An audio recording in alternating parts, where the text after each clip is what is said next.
नमस्कार दोस्तों, नई वीडियो में आप सभी का फिर से स्वागत है। और जैसा कि आप लोग जानते हैं कि अपना जो यूपीएससी प्रीलिम्स 2026 है वो बिल्कुल पास में ही है। और अभी क्या आपके पास एक तरीके से रिवीजन के लिए बिल्कुल टाइम नहीं बचा हुआ है। तो कुछ एस्पिरेंट क्या होते हैं, मतलब कि लगभग सभी सब्जेक्ट तो तैयार कर ही लेते हैं, परंतु कुछ सब्जेक्ट जैसे कि अपना मान लेते हैं कि आर्ट एंड कल्चर हो गया और मिडाइवल हिस्ट्री हो गया, या फिर ऐसे कई से सब्जेक्ट होते हैं जिसपे क्या कुछ एस्पिरेंट जो होते हैं ध्यान नहीं देते हैं। और यहाँ से क्या होता है, कभी कभी 4 से 5 क्वेश्चन आ जाते हैं। तो आज ये वीडियो हम लोग क्या करने वाले हैं, तो अपना आर्ट एंड कल्चर है उसके जो पीवाईक्यू हैं, कुछ इंपॉर्टेंट पीवाईक्यू को हम लोग क्या करेंगे, कंप्लीट देखेंगे। और आपको क्या इस वीडियो में करीब 40 से 50 क्वेश्चन जो है पीवाईक्यू के मिलेंगे आर्ट एंड कल्चर के। तो आप लोगों ने अगर अभी तक ये आर्ट एंड कल्चर को सही से रिवाइज नहीं किया है तो आप लोग इन जो क्वेश्चन है उसको सही से रिवाइज कर लीजिए। हो सकता है यहाँ से आपको क्या 1 से 2 क्वेश्चन देखने को मिल जाए। तो चलिए वीडियो को हम लोग शुरू करते हैं। बाकी आप लोग वीडियो को लास्ट तक देखिएगा, साथ साथ वीडियो को लाइक और चैनल को सब्सक्राइब भी कर लीजिएगा। तो चलिए शुरू करते हैं। तो आप लोगों को पता है कि यूपीएससी में क्या है, जो क्वेश्चन पूछते हैं किस प्रकार से पूछता है, ज़्यादातर कॉन्सेप्चुअल ही पूछता है और कभी कभार जो होते हैं फैक्ट वाले भी पूछ लेता है। तो चलिए हम लोग क्या करते हैं, पहला क्वेश्चन आता है आपके सामने। जो मणिपुरी संकीर्तन होता है, यानी कि आप लोगों को पता है कि जो अपना कहते हैं कि कला एवं संस्कृति में जो नृत्य होते हैं उससे कभी ना कभी क्वेश्चन आता ही रहता है। इसमें अपने शास्त्रीय नृत्य हो गया या फिर शास्त्रीय जो संगीत होता है। तो इसमें पूछा गया है मणिपुरी संकीर्तन के संदर्भ में निम्नलिखित कथनों पर विचार करना है। यह गीत और नृत्य का प्रदर्शन है। तो आपको देख के पता लग रहा हो कि एक तरीके से जो क्या कहते हैं कि पॉजिटिव बात बोल रहा है और सही भी लग रही है। तो यानी कि एक हमारा बिल्कुल सही है, यानी कि गीत और नृत्य का जो है मणिपुरी संकीर्तन जो होता है वो प्रदर्शन है। केवल करताल सिंबल ही एकमात्र वाद्य यंत्र है जो इस प्रदर्शन में प्रयुक्त होता है। अब आप यहाँ पर क्या देखेंगे कि हम लोग केवल क्वेश्चन को ही नहीं सॉल्व करेंगे बल्कि एक स्ट्रेटजी को भी देखेंगे कि यूपीएससी किस प्रकार से क्वेश्चन को फ्रेम करती है और आपको किस प्रकार से उसको अटेम्प्ट लेना है। अब यहाँ आपने पहला वाला देखा, हम लोगों को पढ़ने में लगा बिल्कुल सही लगा और पॉजिटिव में लगा, तो यानी कि पहला वाला हमारा सही है। अब यहाँ पे आप देखिए केवल करताल, क्या कि एक संकीर्तन है उसमें क्या केवल करताल का ही एकमात्र वाद्य यंत्र होगा, कोई और इस्तेमाल नहीं होगा, जो तो एक तरीके से व्यवहारिक नहीं लग रहा है। अगर हम 2 को काटेंगे तो हम देखेंगे अपना क्या है, आप आंसर तक लगभग पहुँच गए, यानी कि 50-50 पे आप आ चुका है। ये भगवान कृष्ण के जीवन और लीलाओं को वर्णन करने के लिए प्रदर्शित किया जाता है। तो बिल्कुल सही बात है, मणिपुरी संकीर्तन है जो कि वहाँ पे भगवान श्री कृष्ण की काफ़ी की पूजा पाठ भी होता है। तो यानी कि 1 और 3 हमारा बिल्कुल सही हो जाएगा। तो आपको क्या करना है, इसी प्रकार से क्वेश्चन जो है इनको सॉल्व करना है। और मणिपुरी जो संकीर्तन है इसके बारे में आपको एक इंपॉर्टेंट पॉइंट और भी बताते हुए चलता हूँ कि जो 2013 था, तो 2013 में इसको क्या अमूर्त सांस्कृतिक जो विरासत होती है यूनेस्को की, उसकी प्रतिनिधि सूची में भी जोड़ दिया गया था। तो आपको ये चीज़ भी यहाँ पे ध्यान रखना है। यहाँ पे जो बोल रहे थे केवल करताल है, यहाँ पे कई चीज़ें होती हैं जैसे कि ड्रम हो गया या फिर जो भी बांसुरी या फिर जो संगीत में इस्तेमाल होने वाले जो भी एक तरीके से इंस्ट्रूमेंट होते हैं वो इस्तेमाल किए जा सकते हैं। और चलिए अगला क्वेश्चन हम लोग सॉल्व कर लेते हैं। अगला क्वेश्चन क्या था, विख्यात शास्त्रीय नृत्य, देख रहे होंगे आप, ये मैंने आपको बताया एक मणिपुरी जो संकीर्तन हो गया। अभी अगला क्वेश्चन आया है विख्यात शास्त्रीय नृत्य के संदर्भ में फिर से पूछा गया, क्या पूछा गया, देख रहे हैं किस प्रकार से क्वेश्चन की फ्रेमिंग की है, आपको ये भी सीखना है। तो शास्त्रीय नृत्यों के संदर्भ में निम्नलिखित कथनों में विचार करना है। सत्रिया संगीत नृत्य और अभिनय का सम्मिश्रण है, यानी कि जो सत्रिया होता है, सत्रिया कहाँ का है, असम का है, आप समझ सकते हैं। तो पूछा गया सत्रिया जो है क्या कर रहे हैं कि संगीत नृत्य और अभिनय का सम्मिश्रण है, बिल्कुल सही बात है। इसमें कि जो शास्त्रीय नृत्य होते हैं उसमें बहुत सारे भाव भंगिमाएँ और बहुत सारे अभिनय और कलाएँ भी होती हैं। तो यानी कि एक वाला हमारा बिल्कुल विकल्प सही लग रहा है और सही भी है। उसके बाद यह असम के वैष्णव के शताब्दियों पुराने जीवंत परंपरा है। तो बिल्कुल सही बात है, जो शास्त्रीय नृत्य था वो असम का है और इसे भी क्या शास्त्रीय नृत्य में भी शामिल कर लिया गया। तो यानी कि हमारा दूसरा वाला भी बिल्कुल सही है, यानी कि 1 और 2 सही होने के साथ साथ हमारा ए वाला तो हो ही नहीं सकता और बी वाला भी हमारा गलत हो जाता है। अब देख रहे होंगे आप फिर से 50-50 आ चुके हैं। अगर आपका जो तीसरा सही हो जाता है तो आपका आंसर जो है आंसर तक आप पहुँच जाएंगे। तो अगला पूछा गया, यह तुलसीदास, कबीर और मीराबाई द्वारा रचित भक्ति गीतों के शास्त्रीय रागों तथा तालों पर आधारित है। तो क्या ये कि जो कहते हैं कि मीरा, कबीर और तुलसीदास जो है उनके रागों और तालों पर आधारित है क्या? वैसे तो यहाँ पे अगर आपको थोड़ा सा की जानकारी नहीं है तो आप यहाँ पे गलत कर सकते हैं और डी को चुन सकते हैं, परंतु यहाँ पे डी गलत हो जाएगा। क्यों हो जाएगा? अगर आप थोड़ा सा भी विचार करेंगे तो आप देखेंगे कि तुलसीदास हो गए, कबीर हो गए, मीराबाई, ये कहाँ के हैं? ये अपने उत्तर भारत के लोग हैं, यानी कि उत्तर भारत के लोग हैं। और ये सत्रिया कहाँ का? असम का। ये कहाँ का है? नॉर्थ ईस्ट का। तो इनका प्रभाव यहाँ पे हो कि थोड़ा सा कम लगता है। तो यहाँ पे मैं बता देता हूँ कि यानी कि जो तीसरा वाला हमारा गलत है, 1 और 2 हमारा बिल्कुल सही है। तो यानी कि यहाँ पे क्या हो सकता है, हमारा बी आंसर बिल्कुल हो जाएगा। और जो अपना सत्रिया नृत्य है उसको भी क्या 2000 में जो है शास्त्रीय नृत्य के रूप में दर्जा दिया गया था, जो कि असम का है। और यहाँ पे जो बात की गई थी कि किनके रागों पर आधारित है, तो इसमें 2 लोग हैं, एक हैं गुरु जितिन गोस्वामी, उनका नाम आता है, और उसके बाद में एक और आते हैं, यानी कि पहला तो होगा हमारे गुरु जितिन गोस्वामी होते हैं, एक होते हैं शारौदी साकिया करके एक मतलब कि कहते हैं कि कलाकार हैं, उनके बारे में बात होती है। तो ये चीज़ आपको थोड़ा सा मतलब कि एडिटिव इन्फॉर्मेशन के रूप में बता दिया। बाकी आगे एक क्वेश्चन हम लोग सॉल्व कर लेते हैं। अगला क्वेश्चन है निम्नलिखित युग्मों पर विचार करना है और बताया है कौन सा सही सुमेलित है। देख लेंगे कि इस प्रकार के क्वेश्चन भी क्या है यूपीएससी क्वेश्चन जो है पूछती रहती है। तो क्या पूछा गया है, निम्नलिखित युग्मों पर विचार करना है। गरबा गुजरात का है क्या? तो बिल्कुल सही लग रहा है देखने में, तो गरबा जो है गुजरात में ही होता है।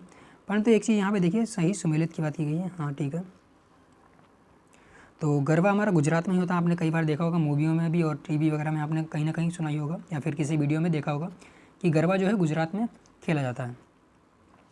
मोहिनीअट्टनम आप लोग जानते होंगे केरल का, मतलब कि उड़ीसा का तो बिल्कुल नहीं है, कहाँ का है, केरल का है। तो मोहिनीअट्टनम हमारा कहाँ का है, केरल का है। 2 गलत हो जाता है और एक हमारा 100% सही था।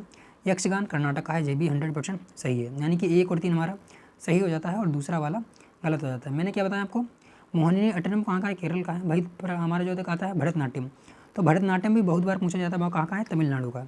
तो भरतनाट्यम को आपको ध्यान रखना है कि तमिलनाडु का है। मोहिनीअट्टनम कहाँ का बताया मैंने, केरल का बताया। कत्थक एक होता है जो अपना यूपी का है, तो कत्थक अपना यूपी का है। और उसके बाद में एक आता है कथकली, तो कथकली भी केरल का ही है। तो कत्थक और यूपी का है, कथकली केरल का है, ठीक है। मणिपुरी मैंने आपको बताया था मणिपुर का ही है। सत्रिया असम का बताया था। उड़ीसी उड़ीसा से आप समझ जाएंगे। और कुचिपुड़ी जो अपना है आंध्र प्रदेश में आ जाता है। तो इस प्रकार से आपको क्या है इन सारे नृत्यों के बारे में पता होना चाहिए कि कौन सा नृत्य किस राज्य में या फिर किस क्षेत्र में मतलब कि किया जाता है। चलिए अगले क्वेश्चन हम लोग देख लेते हैं। अगला क्वेश्चन क्या पूछा गया है, भारत के सांस्कृतिक इतिहास के संदर्भ में नृत्य एवं नाट्य कला की एक मुद्रा जिसे त्रिभंग कहते हैं, इसको मान के चलिए 2 बार यूपीएससी ऑलरेडी पूछ चुकी है। त्रिभंग कहा जाता है। प्राचीन काल से आज तक भारतीय कलाकारों के लोकप्रिय रही है। निम्नलिखित में से कौन सा इस कथन की मुद्रा को सर्वोत्तम रूप से वर्णित करता है। यानी कि जो त्रिभंग मुद्रा है वो श्री कृष्ण की एक तरीके से मुद्रा है, उसका वर्णन के बारे में पूछा गया और बहुत इंपॉर्टेंट क्वेश्चन है। 2 से 3 बार क्वेश्चन ऑलरेडी पूछा गया है। तो एक एक करके हम लोग पढ़ लेते हैं। क्या है, यह पाँव क्या कहा है, एक पाँव मोड़ा जाता है। यानी कि जो मुद्रा है उसके बारे में वर्णन किया गया है। एक पाँव मोड़ा जाता है और देह थोड़ी सी किंतु विपरीत दिशा में कटी और ग्रीवा पर वक्र की जाती है। क्या ऐसा कुछ है? अगर आपने कृष्ण की मूर्ति देखी होगी जो मतलब कि बांसुरी बजाते हुए और त्रिभंग मुद्रा में, तो आप आराम से पकड़ लेंगे कि कौन सा आंसर होना चाहिए। मुख अभिव्यंजनाएँ, क्या कहते हैं कि हस्त मुद्राएँ और आसज्जा कतिपय महाकाव्य अथवा ऐतिहासिक पात्रों को प्रतीकात्मक रूप से व्यक्त करने के लिए संयोजित की जाती है। देख रहे हो कितना कठिन शब्द इस्तेमाल किए जा रहे हैं। तो उसके बाद में देह, मुख एवं हस्तों की गति का प्रयोग एवं स्वयं को अभिव्यक्त करने अथवा कथा कहने के लिए किया जाता है। मंद स्मृति, थोड़ा वक्र कटी एवं कतिपय हस्त मुद्राओं पर बल दिया जाता है प्रेम एवं श्रृंगार की अनुभूतियों को अभिव्यक्त करने के लिए। तो इसमें आपको अगर थोड़ा सा इन्फॉर्मेशन है तो आप समझ पाएंगे, वरना ये क्वेश्चन एक तरीके से बाउंसर क्वेश्चन जाएगा। तो इसका राइट आंसर क्या है, ए है। यानी कि एक पाँव मुड़ा होता है, देह थोड़ी सी परंतु विपरीत दिशा में होती है और गिरवा पर थोड़ा सा बकरा। आपने अगर श्री कृष्ण की इस प्रकार से मूर्ति होती है जो एक पैर मतलब कि एक पैर के ऊपर पैर रख के खड़े होते हैं, तो वो वाली मुद्रा के बारे में बात हो रही है। अगला क्वेश्चन चलिए हम लोग देख लेते हैं। अगला क्वेश्चन क्या हमारा, फिर से देख रहे हैं कुचिपुड़ी और भरतनाट्यम के बारे में देख रहे हैं, पूछ रहा है। तो यानी कि आपको नृत्य जो है वहाँ शास्त्रीय नृत्य है उसके बारे में देखना है, शास्त्रीय संगीत है या फिर जो भी एक तरीके से कहते हैं कि रीजनल मतलब कि लोकल लेवल पे जो भी नृत्य नौटंकी या फिर जो भी होते हैं वो सब आपको जानकारी होनी चाहिए। कुचिपुड़ी एवं भरतनाट्यम नृत्यों के बीच में क्या भेद है, तो ये पूछा गया है। यानी कि आपको भेद अगर पता है तो आप आंसर दे पाएंगे। और बिल्कुल छोटा सा क्वेश्चन है, यानी कि कुचिपुड़ी नृत्य में नर्तक प्रासंगिक रूप से कथोपाकथन का प्रयोग करता है, जबकि भरतनाट्यम में कथोपकथन का प्रयोग नहीं किया जाता है। तो क्या ऐसा कुछ होता है क्या? मतलब कि कुचिपुड़ी जो नृत्य होता है उसमें जो प्रासंगिक रूप से कथोपकथन का उपयोग होता है, बल्कि इसमें भरतनाट्यम उसमें इस्तेमाल नहीं होता। तो बिल्कुल सही बात इसमें बात कही गई है। और पीतल की थाली की थार पर पाद रखकर नृत्य करने की परंपरा भरतनाट्यम की विशिष्टता है, जबकि कुचिपुड़ी नृत्य में इस प्रकार की क्रिया का कोई स्थान नहीं है। तो यानी कि दूसरा बार हमारा गलत हो जाता है। आप एक चीज़ ध्यान रखिए, अगर आप थोड़ी सी चीज़ को नोटिस करेंगे जहाँ पे आए कोई स्थान नहीं है, तो यानी कि वहाँ पे कहीं ना कहीं चांस होता है कि वो कोई नहीं का इस्तेमाल कर रहा है, तो कोई ना कोई होगा, तभी बोल रहा है कोई नहीं। तो आप एक और मतलब कि बी वाला और सी वाला काट देंगे। इस प्रकार से आपका आंसर क्या हो जाएगा, केवल ए विकल्प हो जाएगा, 5वें का ए। अगला क्वेश्चन आता है हमारा, देख रहे होंगे फैक्चुअल है थोड़ा सा, अगर आपने पढ़ा है भारतीय चित्रकला से भी 1-2 क्वेश्चन पूछे गए हैं। इनमें से किस मुगल सम्राट ने चित्रित पांडुलिपियों से ध्यान हटाकर चित्रधारा एल्बम और वैयक्तिक रूप चित्रों पर अधिक जोर दिया? कौन जोर देगा? तो जाहिर सी बात है कौन हो सकता है, हुमायूं हैं, अकबर हैं, जहांगीर हैं, शाहजहाँ हैं। तो छठे में से क्या हो जाएगा हमारा, जो आप जानते हैं कि जहांगीर जो था उसे चित्रकला में काफ़ी मतलब की रुचि थी, तो यानी कि हमारा राइट आंसर क्या हो जाएगा, जहांगीर। अगला क्वेश्चन क्या था हमारा, और अगला क्वेश्चन भी देख रहे होंगे आप लोग, किससे क्या पूछा गया, प्रसिद्ध चित्र है बनी ठनी। तो बनी ठनी आपने देखा होगा, जो कि मोनालिसा भी कहा जाता है भारत की, किस शैली की? तो किस शैली की है ये, जो बनी ठनी है वो क्या हमारी किशनगढ़ी शैली की बनी हुई है। तो जो 2018 था उसमें ये क्वेश्चन पूछा गया था, 2019 में इस वाले क्वेश्चन को पूछा गया था। और जो बनी ठनी है इसको किशनगढ़ी शैली में बनाया गया है, और इसको मतलब एक तरीके से इसको जो चित्रकार हैं उनका नाम एक नाम उनका शायद निहाल चंद उनका नाम है। तो आप लोग इसको देख लीजिएगा, जो बनी ठनी है नेट पे सर्च करके भी आप इसको देख सकते हैं, जो किशनगढ़ी शैली पे बनी हुई है, इसको आप ध्यान रखिएगा। निहाल चंद शायद इनके जो हैं चित्रकार हैं। अगला था बोधिसत्व पद्म पाणि का चित्रण सर्वाधिक प्रसिद्ध और प्रिय चित्रित चित्रकारी है जो कहाँ है, यानी कि बोधिसत्व जो पद्म पाणि है वो कहाँ पे पाए जाते हैं? तो बोधिसत्व पद्म पाणि जो हमारे हैं जो कहाँ पे, अजंता में आते हैं। तो अगर आपने अजंता और एलोरा पढ़ी तो आप आराम से इसका आंसर दे पाते हैं। तो बोधिसत्व पद्म पाणि जो है अजंता में होते हैं। और अजंता में बहुत सारी मतलब कि एक तरीके से जो कहते हैं कि गुफाएं हों जो चित्र मतलब कि गुफा चित्रित हैं। इसमें हमारे मतलब कि एक गुफा नंबर 16 है, जिसे हम कहते हैं कि राजकुमारी जो मतलब कि है मरणासन में राजकुमारी, उनका पेंटिंग मिल जाती है। त्रिभंग मुद्रा जो हम लोगों ने अभी बात की थी वो भी मिल जाती है इसमें ही, और मंजूसी है चित्रकला वो भी देखने को मिल जाती है कहीं ना कहीं। और बुद्ध की जो जातक कथाएं वो भी यहाँ पे मतलब कि कई सारी बनाई गई हैं। तो ये चीज़ आपको ध्यान रखनी है अजंता में। अगला क्वेश्चन आता है हमारा, मध्यकालीन भारत में सांस्कृतिक इतिहास के संदर्भ में निम्नलिखित कथनों में विचार करना है। तो इसमें पहला क्वेश्चन क्या मतलब कि पहला जो विकल्प है क्या है, तमिल क्षेत्रों के सिद्ध। तो आप लोग जानते होंगे जो सिद्ध परंपरा है वो तमिल क्षेत्र में ही है, बिल्कुल सही बात है। एक ईश्वरवादी थे तथा पूजा मूर्ति पूजा की निंदा करते थे। तो जो तमिल वाले जो थे यानी कि जो मूर्ति पूजा है उसकी एक तरीके से निंदा करते थे, और जो हमारे सिद्ध हुआ वो कहाँ पे, तमिल क्षेत्र में ही हुआ है। ये क्वेश्चन हो सकता है एक बार फिर से रिपीट हो जाए, या फिर ये यहाँ से कुछ अलग तरीके से बना लिया जाए कि एक ईश्वरवादी में मतलब कि मानते थे कि नहीं मानते थे, इसके बारे में भी पूछ सकता है। कन्नड़ क्षेत्र की लिंगायत पुनर्जन्म के सिद्धांत पर प्रश्न चिन्ह लगाते थे, तो बिल्कुल सही बात है। तथा जाति अधिक्रम का अस्वीकार करते थे, ये भी हमारी बात बिल्कुल सही है। जो लिंगायत हैं वो जाति व्यवस्था को नहीं मानते हैं। लिंगायत कहीं ना कहीं शैव संप्रदाय है, उससे ही रिलेटेड ये संप्रदाय विकसित हुआ था। अगला आता है कलमकारी जो चित्रकला है उसके निर्दिष्ट यानी कि रेफर करती है। कलमकारी चित्रकला किसको रेफर करती है? दक्षिण भारत में सूती वस्त्र पर हाथ से की गई चित्रकारी, के हाथ से की गई चित्रकारी को हम कलमकारी चित्रकारी कहते हैं क्या? जो सूती वस्त्र होता है उस पर हाथ से जो की गई कलकारी होती है उसे हम क्या कहते हैं? कलमकारी चित्रकला कहते हैं, बिल्कुल सही बात है। पूर्वोत्तर भारत में बांस वाला बिल्कुल नहीं है, पश्चिमी हिमालय में ऊन का भी नहीं है, सजावटी रेशम का भी इस्तेमाल इसमें नहीं होता है। तो 10वें का हमारा ए हो जाएगा। और उसके बाद में हमारा आता है क्वेश्चन नंबर 11। तो क्वेश्चन नंबर 11 में क्या पूछा गया है, निम्नलिखित ऐतिहासिक स्थलों पर विचार करना है और बताना है उपयुक्त स्थलों में से कौन सा भित्ति चित्र का मतलब जो गुफाएं होती है उसके अंदर जो बने हुए चित्र होते हैं उसके बारे में बात हो रही है, की जानकारी देते हैं। तो हम लोगों ने अभी क्या पढ़ा था, जो अपना अजंता और एलोरा है उसके बारे में पढ़ा था। तो बिल्कुल सही बात है, अजंता तो हमारा आंसर होगा ही होगा, परंतु जो एलोरा है वो इसमें ऑप्शन में ही नहीं है। तो उसके बाद में लोपाक्षी मंदिर, तो वहाँ पे भी हमें देखने को मिल जाता है। सांची के स्तूप में कोई चित्रकला मतलब कि एक तरीके से भित्ति चित्र नहीं है, तो यानी कि हमारा जो तीसरा वाला है गलत हो जाता है, और 11वें का जो बी वाला होगा बिल्कुल सही आंसर हो जाएगा। और अगला क्वेश्चन क्या हमारा आता है, अगला क्वेश्चन देख लेते हैं। चलिए अगला क्वेश्चन हमारा है, सारे के सारे क्वेश्चन आप लोग देख रहे होंगे जो यूपीएससी के पीवाईक्यू हैं, और जिसने भी अभी तक के मतलब कि आर्ट एंड कल्चर अपना सही से नहीं पढ़ा तो आप पीवाईक्यू को ही रिवाइज करके जा सकते हैं, तो आपके लिए ये वीडियो हेल्पफुल हो सकता है। और अगला क्वेश्चन क्या पूछा गया, मियाँ तानसेन। तो इसके बारे में कई बार पूछा जाता है कि मियाँ तानसेन के संदर्भ में निम्नलिखित में से कौन सा कथन सही है, नहीं है। देख रहे नहीं पूछा गया, सही है नहीं, नहीं है। सम्राट अकबर द्वारा इन्हें दी गई उपाधि तानसेन थी। तो आप लोग जानते होंगे जो सम्राट अकबर थे इन्हें तानसेन की उपाधि सम्राट अकबर ने नहीं दी थी, यानी कि हमारा पहला वाला गलत हो जाता है। और उसके बाद में आता हमारा क्या, तानसेन ने हिंदू देवी देवताओं से संबंधित ध्रुपद की रचना की, तो बिल्कुल की होगी। और उसके बाद में पूछा कि तानसेन ने अपने संरक्षकों से संबंधित गाने गाए, तो ये तो नॉर्मल बात है, एक कवि जो है अगर किसी के संरक्षक में है तो उसके संबंधित गाने तो गाएगा ही, अगर किसी राज्य का राज्य कवि है तो। तानसेन ने अनेक रागों के मौलिक रचना की, तो ये भी किया ही होगा, तो यानी कि नहीं पूछा था तो नहीं हमारा क्या हो जाएगा, पहला वाला गलत है।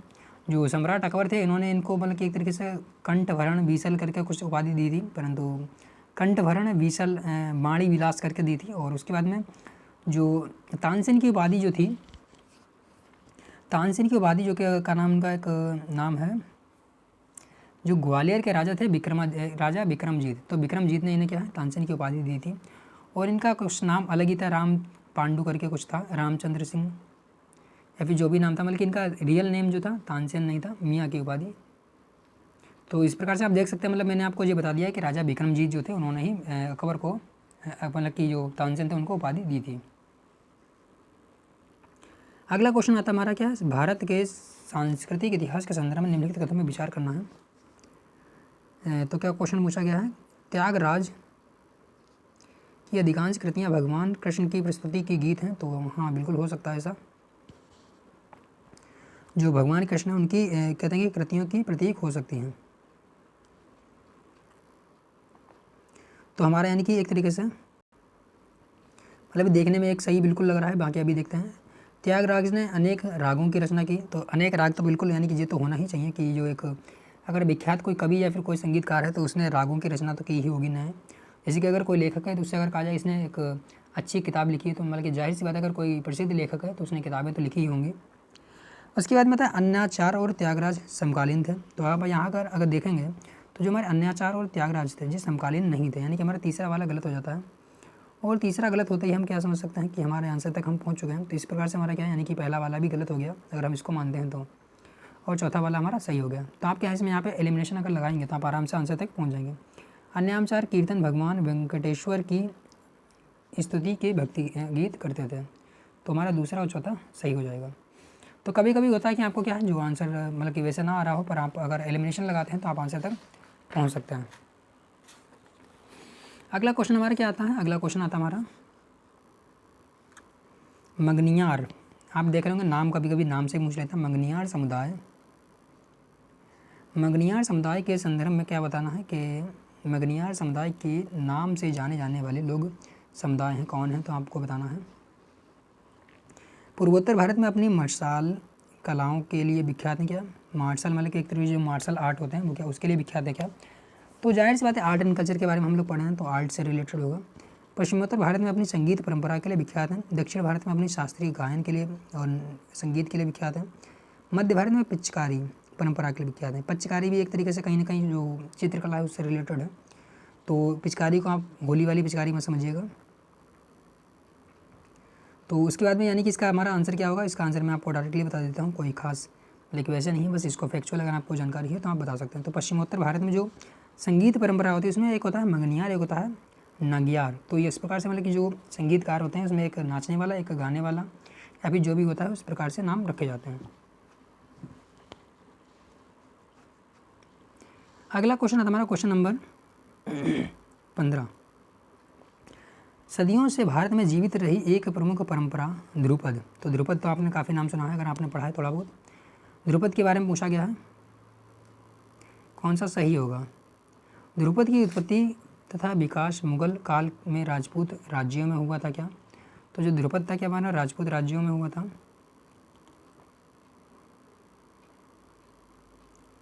ध्रुपद मुख्यतः मतलब की प्रमुखता भक्ति और अध्यात्म का संगीत है, तो ध्रुपद ये बिल्कुल सही है दूसरा वाला हमारा। और ध्रुपद अलाप मंत्रों के लिए गए संस्कृत अक्षरों पर आधारित है, यानी कि जो ध्रुपद अलाप मंत्रों के लिए किए गए संस्कृत अक्षरों पर आधारित है, हमारा तीसरा वाला भी सही है, परंतु इसका जो मुगल है उन्होंने नहीं किया था। तो ध्रुपद था हमारा हिंदुस्तानी संगीत शैली है, ना कि कोई मुगल शैली है, जो कि सामवेद जो पाठ था वहाँ से एक तरीके से कहीं ना कहीं पता चलता है इसके बारे में। तो पहला हमारा गलत हो जाता है, दूसरा और तीसरा हमारा बिल्कुल सही हो जाएगा। अभी आती वास्तुकला। वास्तुकला का मतलब एक तरीके से जो भी भवन वगैरह होते हैं उसके बारे में बात होती है। निम्नलिखित युग्मों पर विचार करना है और आपको बताना है स्थल जिसे जाना जाता है, यानी कि स्थल और किस लिए जाना जाता है। क्या बेस नगर जो होता है शिव गुफा मंदिरों के लिए जाना जाता है क्या? जो क्वेश्चन नंबर हमारा 16 है। वेशनगर शिव मंदिरों के लिए जाना जाता है क्या? भाजा बौद्ध गुफाओं के लिए जाना जाता है। सित्तन वासल जैन गुफाओं के लिए जाना जाता है क्या? तो सित्तन वासल तो जैन के लिए जाना जाता है, परंतु भाजा हमारी बौद्ध गुफा है क्या? और वेशनगर जो हमारा क्या, ये भी एक बौद्ध शिव गुफा मंदिर है क्या? तो यहाँ पे आप थोड़ा सा ध्यान दीजिए कि जो वेशनगर होता है वो हमारा क्या होता है, जो वैष्णव होते हैं उसके बारे में बात है, ना कि शिव के बारे में। और भाजा तो आप लोग जानते होंगे बौद्ध के बारे में काफ़ी चर्चा रहती है। तो यानी कि हमारा केवल 2 विकल्प जो है सही है और एक जो हमारा गलत है। देख रहे हो यहाँ पे पेयरिंग वाला भी पूछता है कितने विकल्प सही हैं, इसमें थोड़ा सा ज़्यादा टफ पड़ जाता है। अगला क्वेश्चन है मुरैना के समीप स्थित 64 योगिनी मंदिर के संदर्भ में निम्नलिखित कथनों पर विचार करना है। तो 64 योगिनी मंदिर जो है मुरैना के पास है। कच्छप घात राजवंश के शासनकाल में इसका निर्माण वृत्ताकार मंदिर के रूप में हुआ था। तो बिल्कुल सही बात थी, यानी कि जो वृत्ताकार मंदिर के रूप में इसका निर्माण हुआ था। तो 17वां का क्या हमारा हो जाना चाहिए, यानी कि एक तो सही है। अभी हमारे पास एक अगर सही है तो यानी कि बी और डी गलत हो जाता है। तो 17 का हमारा क्या बी और डी गलत हो गया है। ये भारत में निर्मित एकमात्र वृत्ताकार मंदिर है। तो एकमात्र वृत्ताकार मंदिर कैसे हो सकता है, भारत में तो बहुत सारे मंदिर वृत्ताकार हैं। तो दूसरा वाला भी हमारा गलत हो जाता है। और दूसरा वाला अगर हम यहाँ से काटें तब भी हम आंसर तक पहुँच चुके थे, यानी कि 1 और 4 हमारा बिल्कुल सही होगा। इसका उद्देश्य यह क्षेत्र में वैष्णव पूजा पद्धति का प्रोत्साहन करना। तो वैष्णव का कैसे हो जाएगा, शिव मंदिर है ये। इसके डिजाइन से यह लोकप्रिय धारणा बनी कि भारत संसद भवन के लिए मतलब कि प्रेरणा स्रोत रहा। तो जो हमारा एक तरीके से जो मंदिर है 64 योगिनी मंदिर पर ही हमारे क्या जो संसद भवन नया है उसके ऊपर उसी के डिज़ाइन को लेकर के बनाया गया था। तो यानी कि राइट आंसर क्या हो जाएगा हमारा, राइट आंसर हो जाएगा क्वेश्चन नंबर का 17 का सी। अगला क्वेश्चन हम लोग देख लेते हैं। निम्नलिखित कथनों पर विचार करना है, कौन सा कथन सही है। अजंता गुफाएं बाघेरी नदी के घाटी में स्थित हैं। तो अजंता गुफा क्या हमारी बाघेरी नदी घाटी पर स्थित है, बिल्कुल सही बात है। पहला वाला ही हमारा सही है। सांची स्तूप चंबल नदी है, तो चंबल हमारी नदी नहीं है। सांची के जो स्तूप है बेतवा नदी पे है, तो बेतवा आपको ध्यान रखना है। पांडु जो लेडा गुफा देव मंदिर है नर्मदा पे है क्या, नर्मदा पे ये भी नहीं हमारा। ये क्या हमारा आता है, एक नदी का नाम है गोम नदी, तो उसके पास में पड़ता है। अमरावती स्तूप जो है गोदावरी नदी पे आता है क्या, ये भी गलत है, कृष्णा नदी पे आता है। तो राइट आंसर क्या होगा हमारा, केवल ए विकल्प। तो हमारे जो अमरावती है कहाँ पे मैंने बताया, जो कृष्णा नदी है, तो अमरावती कृष्णा नदी के पास में पड़ता है। सांची स्तूप मैंने क्या बताया आपको, बेतवा बताया। और जो अजंता है वो कहाँ पे, बाघेरी नदी के किनारे मतलब कि है। चलिए अगले क्वेश्चन को हम लोग देख लेते हैं। अगला क्वेश्चन क्या आता है, निम्नलिखित संस्कृति भारत की सांस्कृतिक इतिहास के संदर्भ में निम्नलिखित कथनों पर फिर से विचार ही करना है। तो विचार करते रहिए, विचारों में ही सब कुछ है। और क्या पूछा गया, फतेहपुर सीकरी स्थित बुलंद दरवाजा तथा खानकाह के निर्माण में सफ़ेद संगमरमर का प्रयोग हुआ है। लखनऊ स्थित बड़ा इमामबाड़ा और रूमी दरवाजा के निर्माण में लाल बलुआ पत्थर का और संगमरमर का प्रयोग हुआ है। तो यहाँ पे मैं आपको बता दूँ दोनों विकल्पों का मतलब कि इंटरचेंज कर दिया गया है, यानी कि दोनों विकल्प हमारे गलत हो जाते हैं। तो चलिए अगला क्वेश्चन हम लोग फटाफट से कर लेते हैं। अगला क्वेश्चन आता है हमारा 20वां। इसमें क्या पूछा गया है, और 1 2 3 अजंता और महाबलीपुरम में स्थित 2 ऐतिहासिक स्थलों में से कौन सी बात समान है, यानी कि समान बात आपको बतानी है अजंता और महाबलीपुरम में।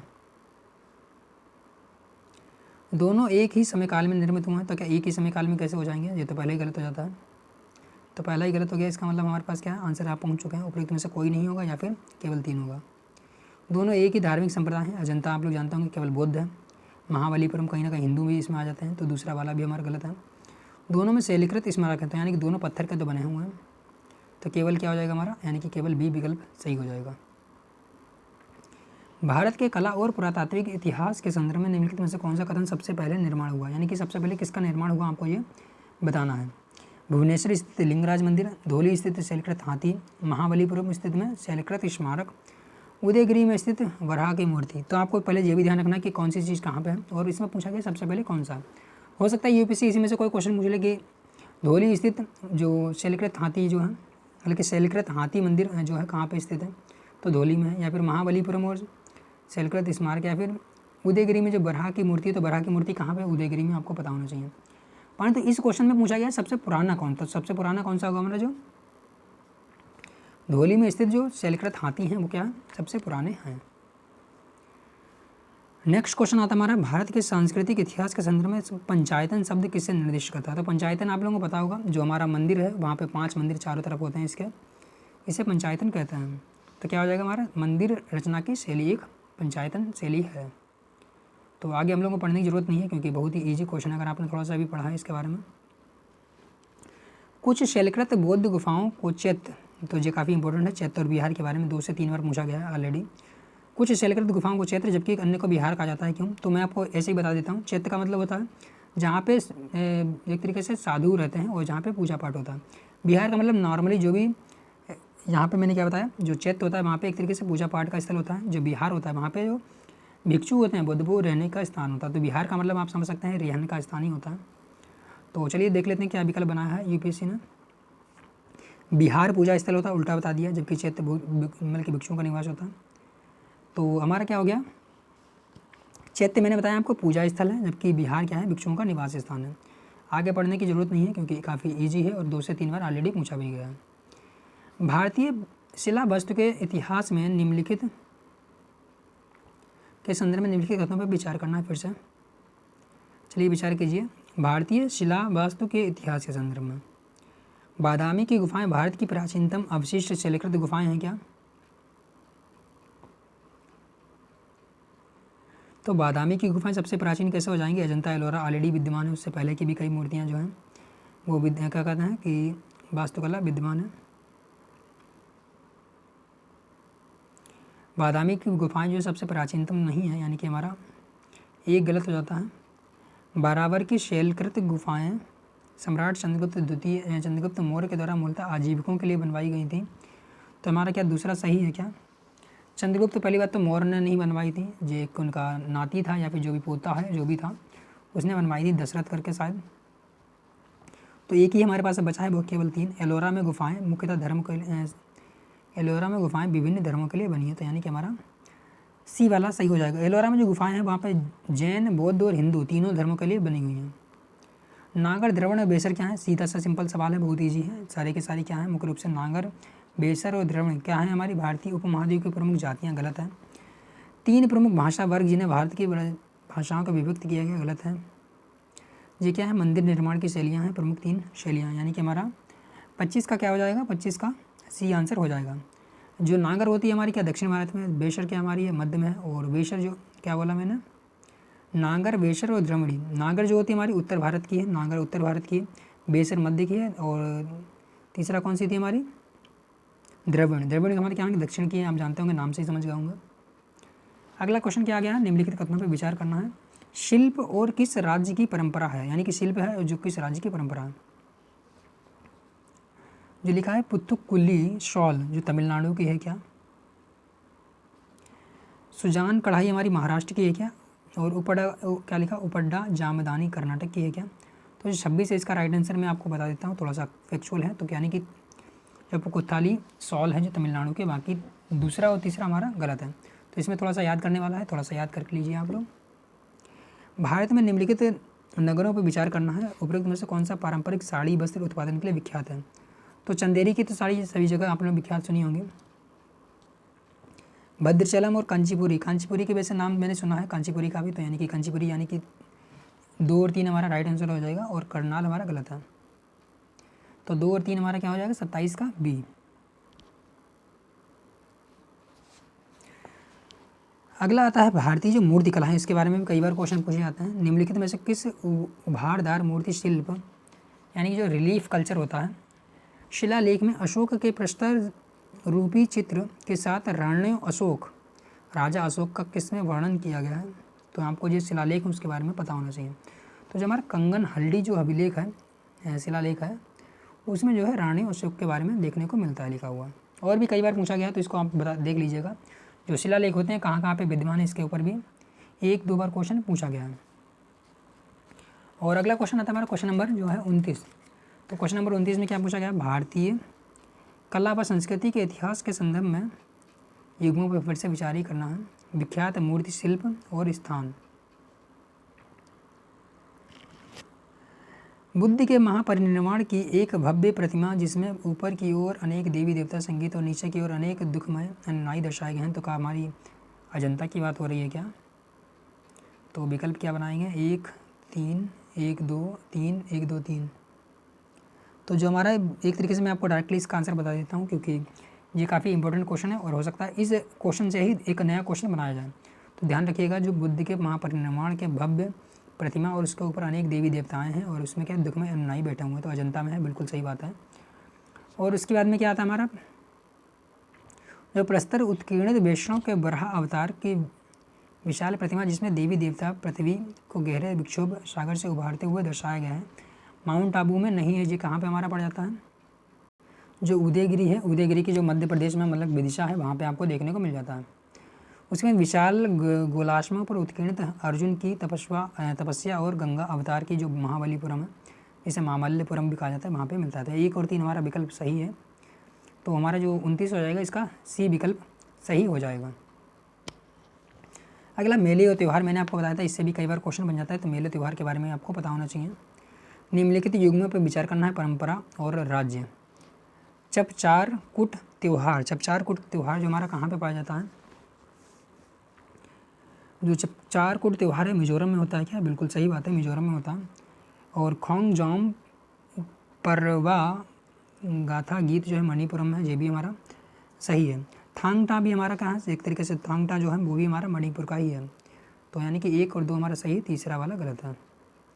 निम्नलिखित युग्मों पर विचार करना है।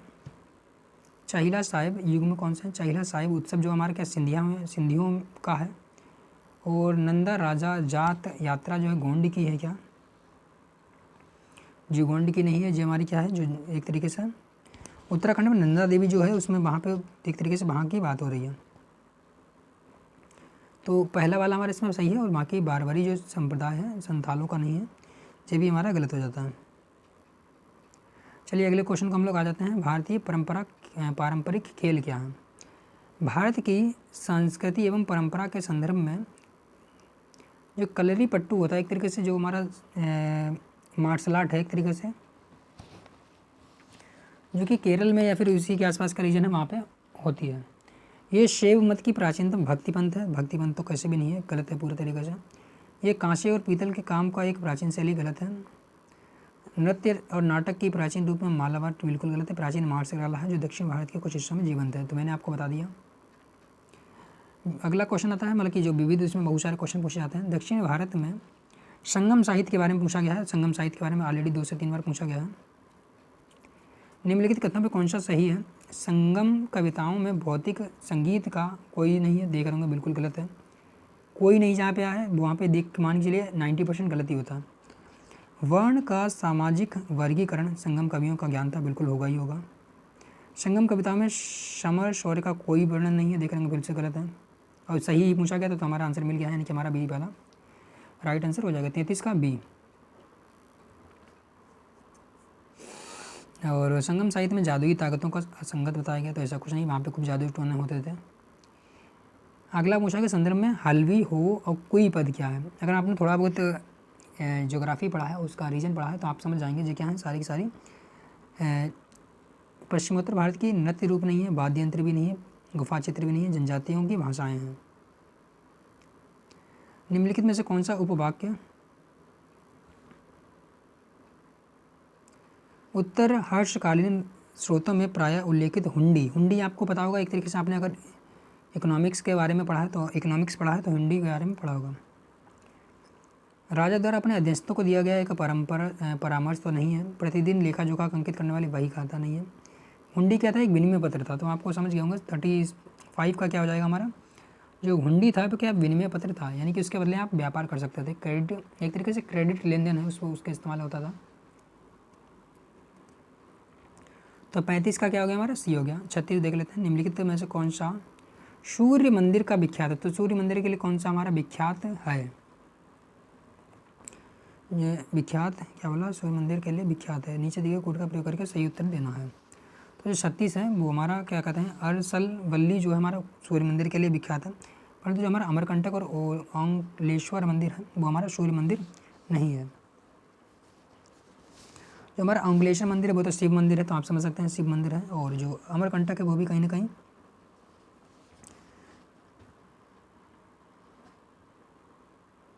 कहते हैं कि क्या नाम सूर्य मंदिर नहीं है। तो यानी कि एक विकल्प हमारा केवल सही होगा 36 का, ओनली ए। अगला क्वेश्चन क्या था, थोड़े से ही बस रह गए हैं आप लोग, क्या थोड़ा सा पेशेंस बना के रखिए और बाकी वीडियो को आप लोग लास्ट तक देखिएगा, क्योंकि ये वीडियो क्या है केवल सीरियस स्टूडेंट के लिए है, और जो मतलब कि आते जाते हैं उन्हें आने जाने दीजिए। बाकी आप लोग वीडियो लास्ट तक देखिए, वीडियो को लाइक और चैनल को सब्सक्राइब भी करते रहिएगा। तो अगला क्वेश्चन क्या, भारत के सांस्कृतिक इतिहास के संदर्भ में या इतिवृत्तों, राजवंशीय इतिहासों एवं वीर गाथाओं के कंठस्थ करना निम्नलिखित में से किसका व्यवसाय था। तो ये सब किसका व्यवसाय था, जो हमारा एक तरीके से मागध है उसके बारे में बात हो रही है। तो ये सब आपको थोड़ा बहुत याद भी करना पड़ेगा, क्योंकि आर्ट एंड कल्चर में बहुत सारी चीज़ें याद करने वाली होती हैं, क्योंकि ये इकोनॉमिक्स नहीं है जो आप कॉन्सेप्ट देख लेंगे, या फिर ज्योग्राफी भी नहीं है, और शायद इसीलिए ही जो एस्पिरेंट होते हैं इसे नज़रअंदाज करते रहते हैं। क्वेश्चन नंबर 38 है, प्राचीन भारत के निम्नलिखित पुस्तकों में से किसे एक में शंगु वंश के संस्थापक पुत्र का प्रेमी कहानी है। प्रेम कहानी किसमें है, मलवाग्निमित्रम में है। तो 38 का क्या हो जाएगा हमारा, 38 का कहते हैं कि बी हो जाएगा, जो कि कालिदास की शायद लिखी हुई है। निम्न भारत के इतिहास के संदर्भ में निम्नलिखित युगों पर विचार करना है। पद है, विवरण है। एरपति जो क्या है हमारे भूमि जिससे मिलने वाला राजस्व अलग से ग्राम जलाशयों के रखरखाव के लिए निर्धारित किया जाता था। तो क्या हमारा मतलब कि एक सही है, और आगे क्या देख रहे हैं,